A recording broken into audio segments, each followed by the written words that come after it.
안녕하세요. 시인 수필가 하태무의 책 읽어주는 여자 그 58번째 시간이 돌아왔습니다. 봄은 이제 온갖 실록들을 다 풀어놓고 우리에게 눈웃음으로 인사를 합니다. 오늘 소개해드릴 시인은 김희승 시조시인입니다. 2021년 시조문학 겨울호의 신인상으로 등단하셨습니다. 서울 가톨릭대학교 명예교수, 가톨릭대학교 간호대학장, 가톨릭대학교 임상간호대학원장, 한국간호과학회장, 기초간호학회장 등을 역임했습니다. 오늘 김 시인의 시조는 마스크를 쓰면서 들려드리겠습니다.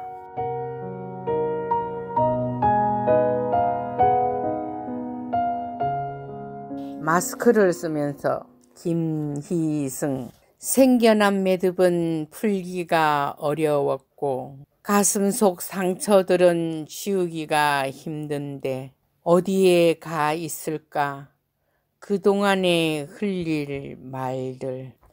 이제는 그대의 몸짓 눈으로 새겨보고 그대의 말 양쪽 귀로 잘 듣고 간직하여 내 속에 나를 비우고 그대 생각 채우리.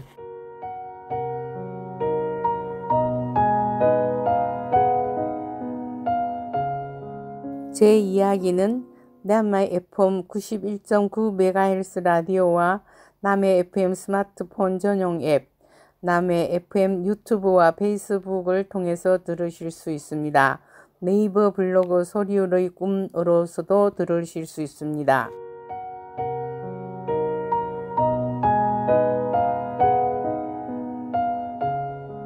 이제 아마존 크루즈 6번째 시간입니다. 살루트 제도, 빠삐용 영화로 유명한 로얄 섬 데빌스 아일랜드 세인트 조셉 섬은 살루트 제도라고 불리고 있습니다. 1852년부터 1946년까지 프렌치 기아나의 악명 높은 유형지였습니다.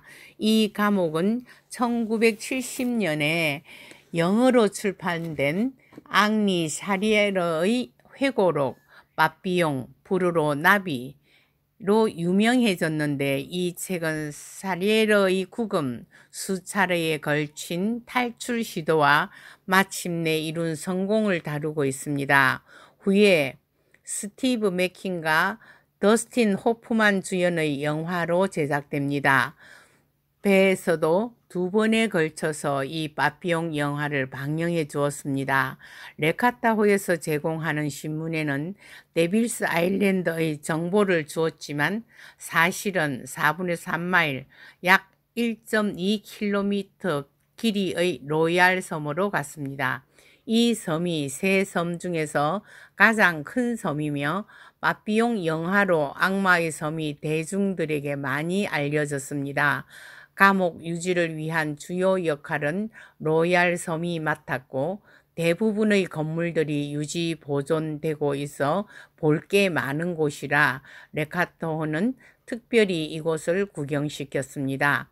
섬을 한 바퀴 휙 돌면 교회, 군인병원, 그리고 독방 등을 포함한 감옥시설, 호텔 등을 다 볼 수 있습니다. 호텔은 로얄 섬의 정상에 있었습니다. 그곳에서 스칼렛 마코 앵무새는 거드름을 피우며 공작새는 치마를 펼쳐보지도 않았고 정원이 그늘에 앉아 건너다 보이는 데빌스 아일랜드를 구경했습니다. 그 옆 저수지, 지금은 모든 물을 본토에서 공수하여 현대적인 탱크에다 저장합니다. 교회는 호텔 반대편에 위치하는 예쁜 붉은색 건물 프란시스 라랑지라는 죄수가 예술적 재능을 이용하여 1938년부터 40년까지 실내 장식을 했다고 합니다. 감옥을 걸어 보았어요. 하나, 둘, 셋, 넷, 다섯. 단 5걸음의 독방. 가슴이 답답합니다. 눈물이 나려고 합니다. 다른 징벌방, 사형대, 기요틴 단두대 등도 으스스한 느낌으로 구성되어 있었어요. 감옥방의 창살이나 죄수를 침대에 연결시키는 쇠줄 등을 보면 감옥살이가 얼마나 험했을지를 상상할 수 있습니다. 군인병원도 있었고 병원 근처의 등대는 지금도 가동 중인데 당시에는 기름을 떼었고 지금은 전력을 이용합니다. 당시에는 영아 사망률이 높았었다 하네요. 치명적인 열대 질병에 죽은 어린이 묘지, 그 위쪽에는 경도 위도의 위치를 추측하는 작지만 현대적인 관측소가 자리합니다. 그 고증밀 관측기구들은 본토에 있는 코우로우 스페이스 센터에서 발사한 로켓들을 추적하는 역할을 합니다. 로얄 섬에서 묵상 시를 한 편 썼습니다.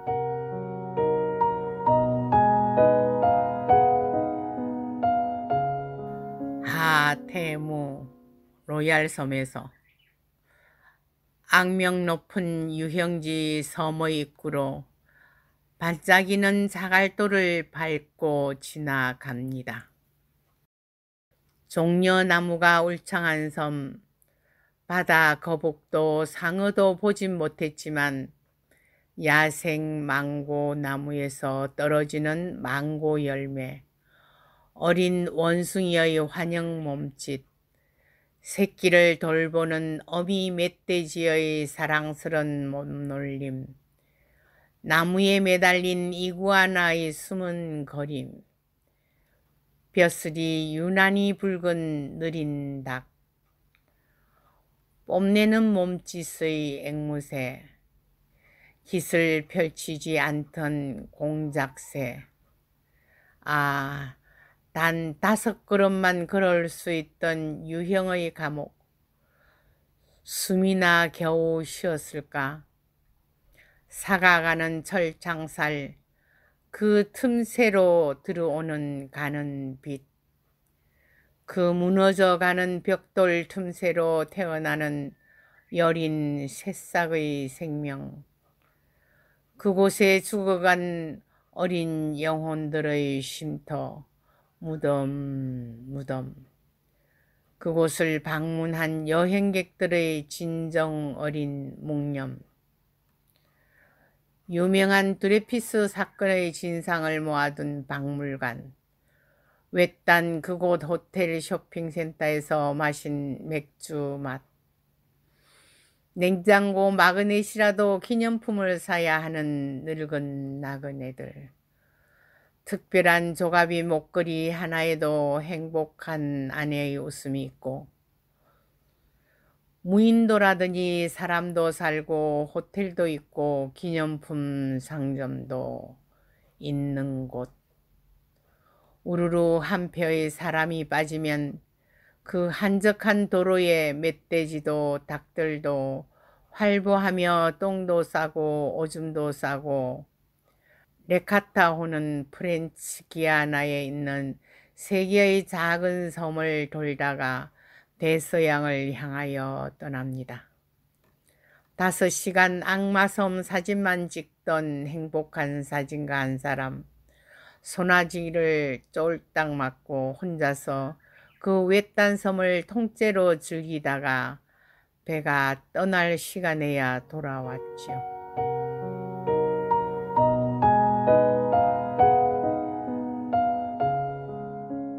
드레피스 사건이란 이렇습니다.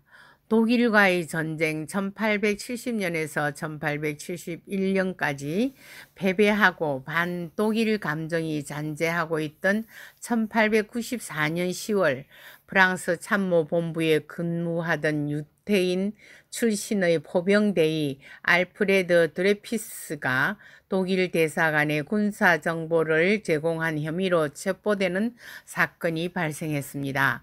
당시 비공개로 진행된 군법회의에서 드레피스는 별다른 물증이 제시되지 않았음에도 종신형을 선고받게 됐는데, 그의 필적이 파리의 독일 대사관에서 빼내온 정보 서류의 필적과 유사한 데다 유태인이라는 점이 혐의를 짓게 한 것이었습니다. 즉, 당시 민족주의가 발흥하면서 유럽 사회에 팽배해진 반유태주의라는 사회적 편견이 드레피스를 스파이 사건의 주범으로 몰고 간 것입니다.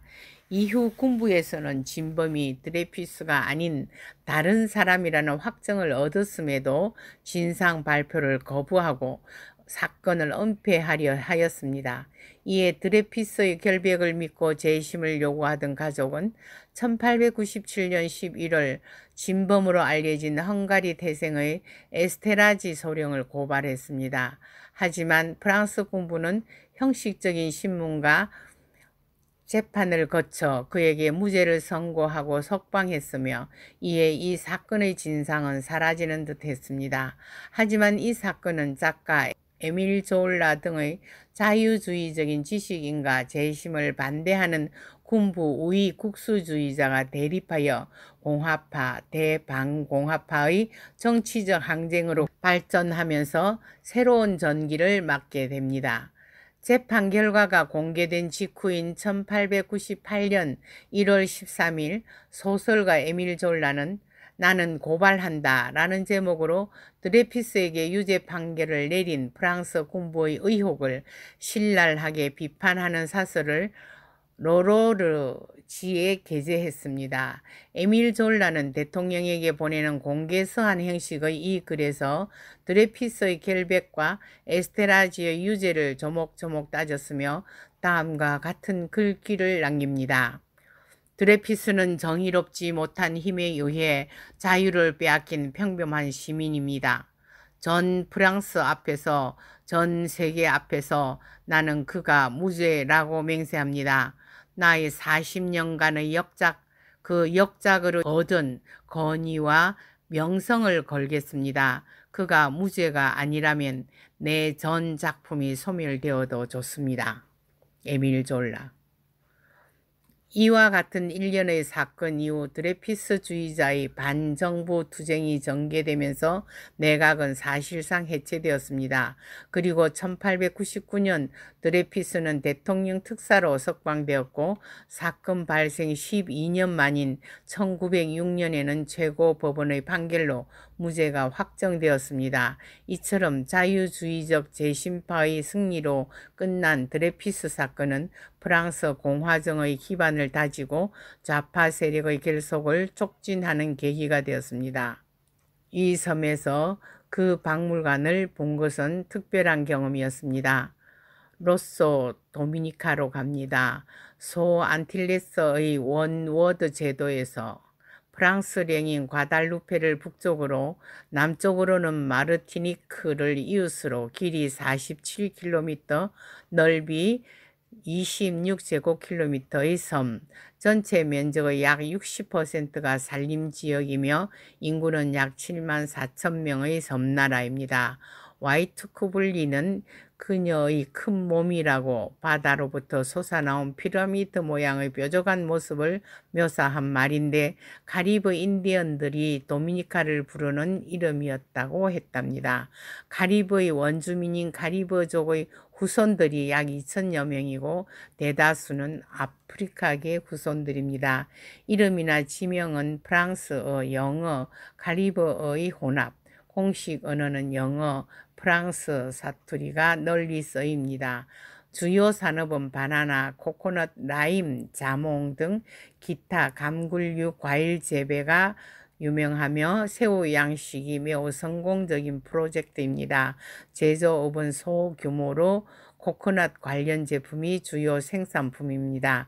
도미니카는 산림 면적이 60%나 되는 나무가 가장 많은 섬으로서 산림이 환경 관광 발전에 중요하게 기여하고 있습니다. 도미니카는 넓게 펼쳐진 모래사장은 없지만 반대로 북적거리는 카지노와 콘크리트로 뒤덮인 리조트의 난개발을 피하고 트레킹 등 진정한 우림지대와 폭포와 풍광 등 자연을 즐길 수 있는 곳이라고 합니다. 수도인 로쪼, 프랑스어로 강물이라는 뜻. 카리브해 국가들 중에서 가장 작은 수도 중의 하나이지만 동카리브에서 가장 높은 인구 밀도를 보입니다.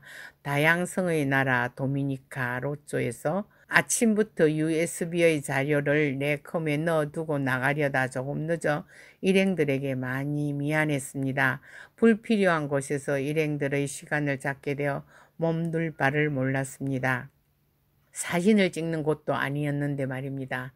우리가 로쪼에서 처음 간 곳은 대통령 관저가 있다는 몬브루스에서 시내를 조망합니다. 몬은 산을 뜻하는 말이지만 400m이니 브루스는 언덕이더군요.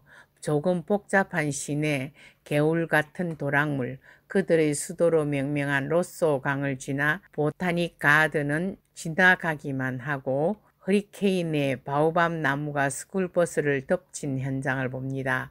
바나나 나무, 망고, 오렌지, 풍성한 열대 과일밭을 지나며 꽃 이름, 새 이름도 가르쳐주고 나비 종류는 55종, 식물 종류는 108종, 가이드는 그 숫자가 머릿속에 가득 담겨 어지러울 것 같은데 숫자들을 읊으대니 차 안의 사람들은 졸기 시작합니다. 중간에 화장실에 가고 음료수를 마시라고 잠깐 쉬는데 우리 일행은 모두 물도 차도 안 마시고 다시 버스에 탑니다. 그녀는 대단한 암기력으로 교육, 제도, 정치, 경제 등 곳곳이 서서 관광객들에게 가르칠 의무를 다합니다. 트리팔카 마을로 들어서서 산속 깊이 들어있는 쌍둥이 폭포, 남녀 폭포, 그런 류의 이름이 붙은 폭포들을 봅니다. 쌍둥이 폭포는 거대합니다. 두 폭포를 한 사진 카메라 안에 다 담을 수 없는 범위, 쏟아지는 물소리가 굉음을 냅니다. 사진 한 장이 그곳에 간 흔적입니다. 사실은 폭포보다는 숲길에 드러나는 작은 개울물, 붉은 나무 대롱으로 흘러내리는 가는 물줄기, 빛을 받은 나뭇잎의 흔들림, 잎새를 스치는 여리디 여린 바람, 삐삐쫑 우는 새들의 지저김, 그런 자연의 맑음이 우리를 더 기분 좋게 만들어 주었습니다.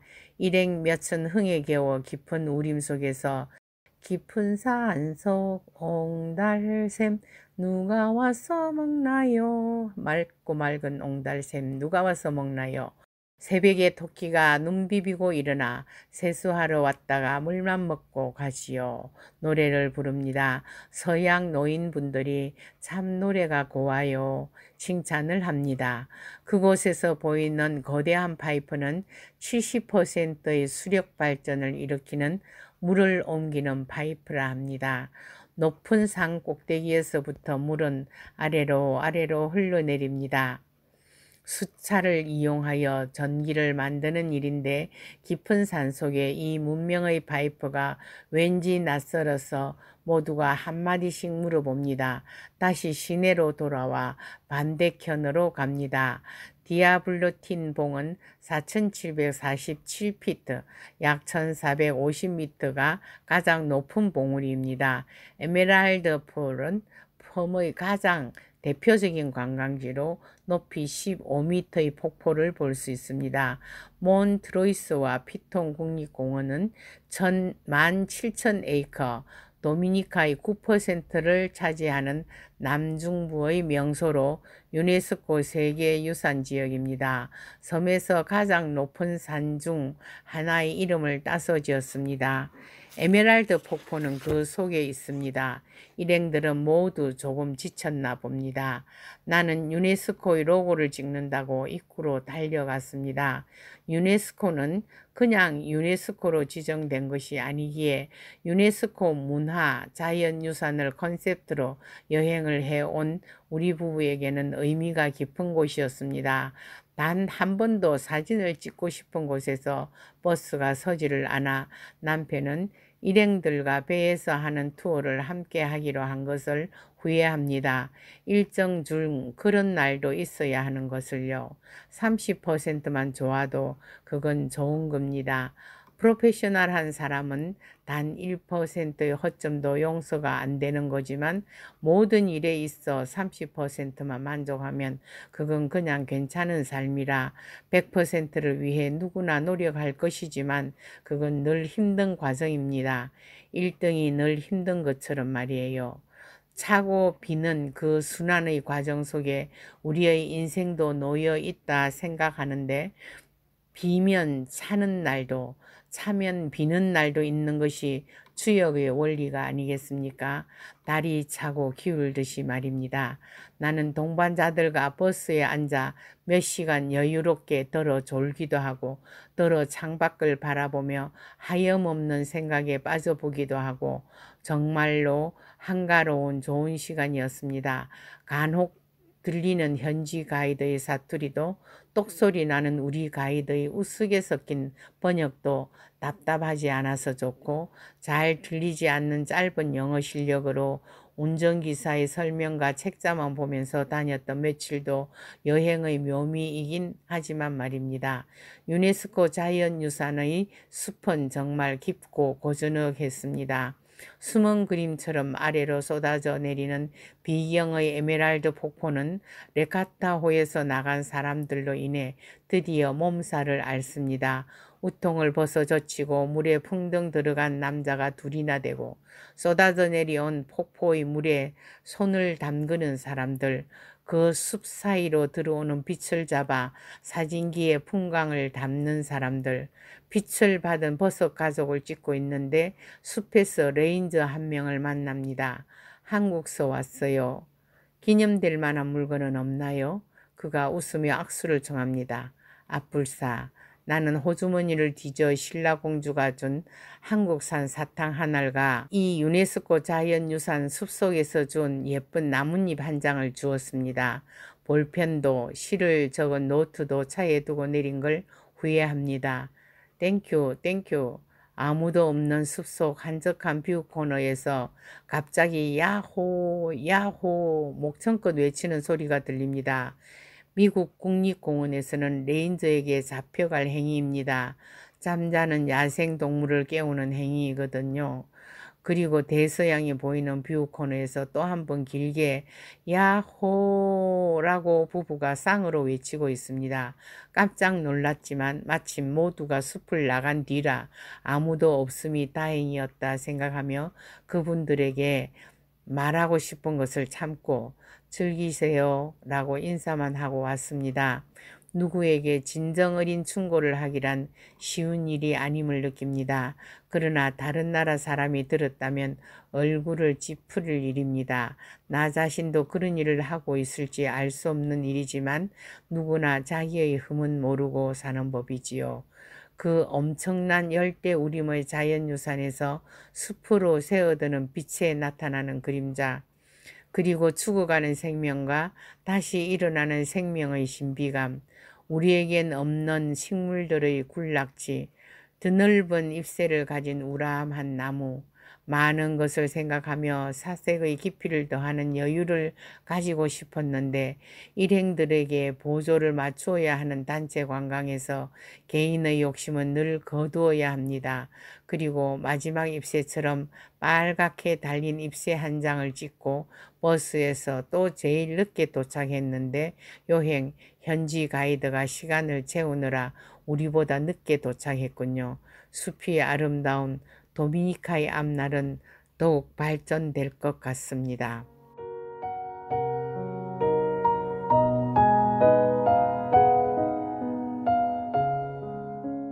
버진 고다로 갑니다.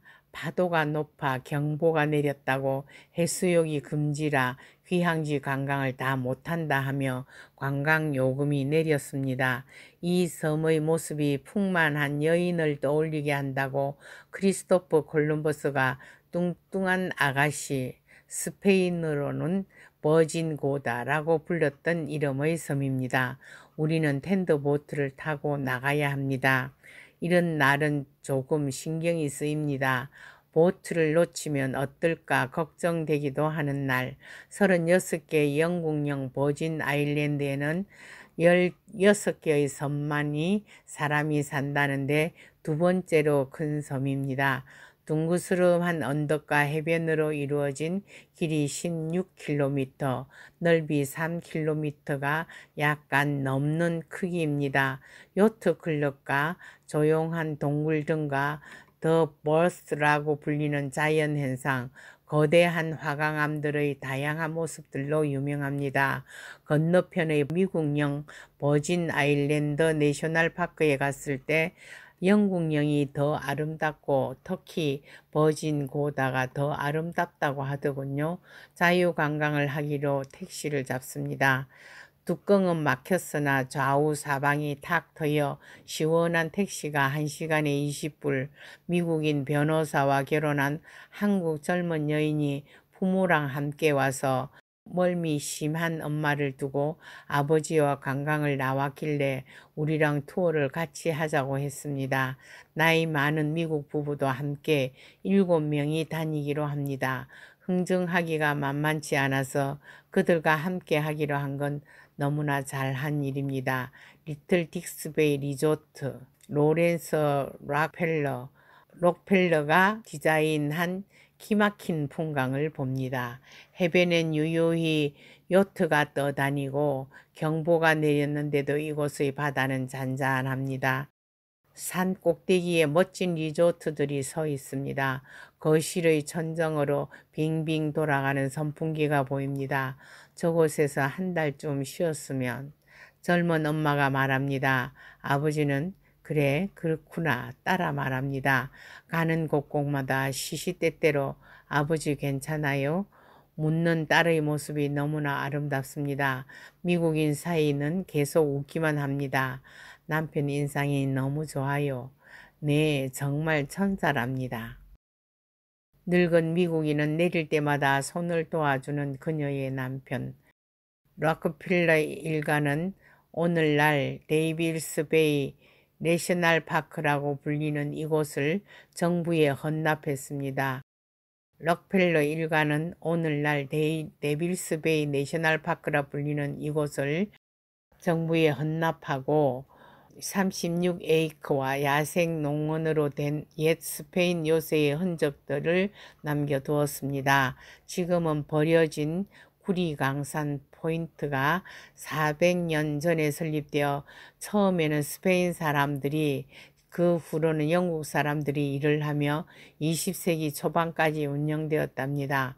첨성대처럼 쌓아 탑처럼 높은 돌덩이와 불을 떼었던 구덩이, 두어 개의 허물어가는 건물의 형태만 남았습니다.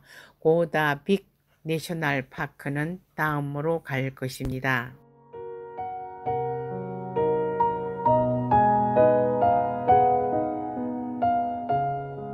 들려드리는 노래는 보리피리 진용섭 노래입니다.